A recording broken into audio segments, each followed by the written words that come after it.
Water is 60% of your body, but the next several minutes will be 100% amazement. Join us as we uncover the health, environmental, and social problems of H2O. Welcome to Operation Water. I'm your host, Roger, and today we'll be learning about how to make a water pump out of a straw. But before we get into the fun stuff, we'll be beginning with a piece on DC water contamination called Dirty Water. Hello, this is Roger Hain with Operation Water, and today I've been blindfolded and brought to the secret bunker of a militant DC water watchdog known as the lifeguard. The lifeguard agreed only to conduct this interview if we concealed his identity and location. He fears that openly discussing this information may lead to him being physically silenced by shadowy organizations such as the Water and Sewage Authority. The lifeguard claims to know a lot about the dark side of water in DC. Whether or not you choose to go along with him is up to you. In a moment, the lifeguard will finally remove my blindfold and we'll begin the interview. Lifeguard, first and foremost, I'd like to thank you for agreeing to meet with us here today in your lovely bunker.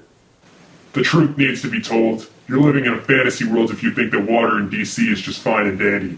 Every sip of this is like a party in your mouth, and no one is invited except for deranged psychopaths. Things have been found in here that you wouldn't even believe. Things you wouldn't want to believe. I see. And can you provide us with a few examples, perhaps? In the last 13 years alone, there have been several concerning discoveries made regarding contaminants in DC water. In the early 2000s, high lead levels were found in DC drinking water as a result of pipe corrosion. The levels of lead found was 83 times higher than what is considered to be safe by the scientific community. As of the year 2012, it was estimated that over 15,000 houses and apartments in the area could still be running with dangerously lead-contaminated water.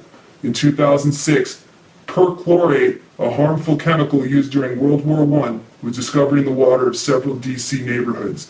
Perchlorate can cause developmental issues in children as well as infertility in adults. When wells were dug to investigate the source of the chemical, arsenic and high-melting explosive material was found in the water. In 2008, samples of DC water tested positive for traces of 6 different types of pharmaceuticals, including anticonvulsants, mood stabilizers, and sex hormones.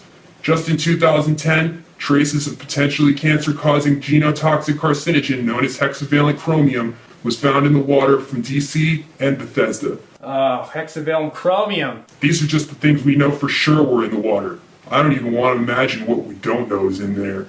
The bottom line is that this glass right here is a concoction of lead, arsenic, lies, and sex hormones. You don't say. Now, why do you believe these things are happening?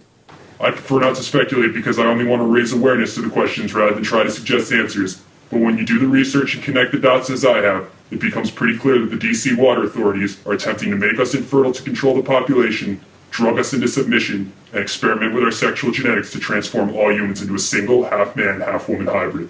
Well, it was really great sitting down and talking to you, lifeguard. Thank you very much for meeting with us and sharing some truly eye-opening and enlightening information.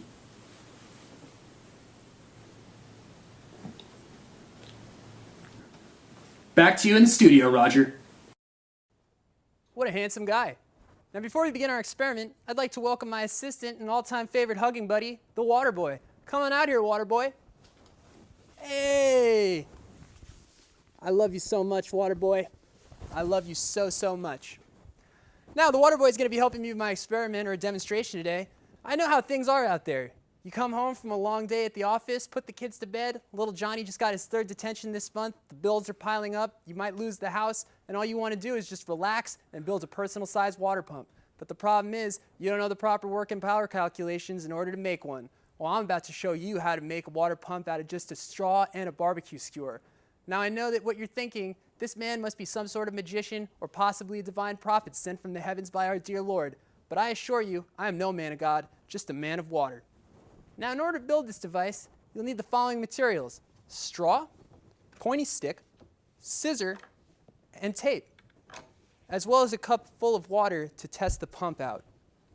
So, first thing we're going to need is the stick. This stick is unfortunately broken, so we're going to use a different stick.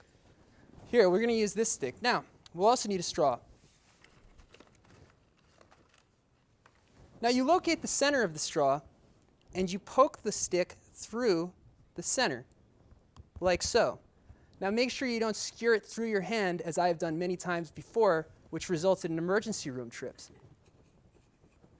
Once you pull it through the center, you take the scissor and cut 2 slits at equal sides at this point of the straw.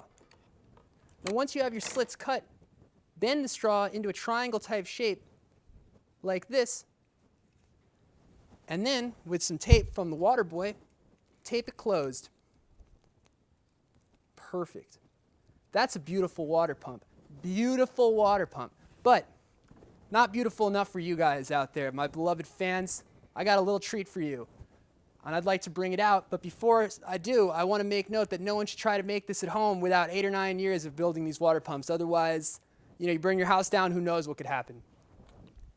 Na na na na na na. That's right, your eyes aren't deceiving you. Do not attempt to correct your television sets. This is indeed a double water pump. Unbelievable, I know. Let's watch it in action. Spin it around like we're starting a fire at a campsite. Whoa! Are you kidding me? What is this? That's right, water is blasting everywhere. And this has tons of practical purposes, You can use this for almost anything. You can shoot water all over the place, whatever you want to do. The sky's the limits. Well, that's it for today's episode. As the tide leaves the shore, it's time for us to part. See you all next week on Operation Water.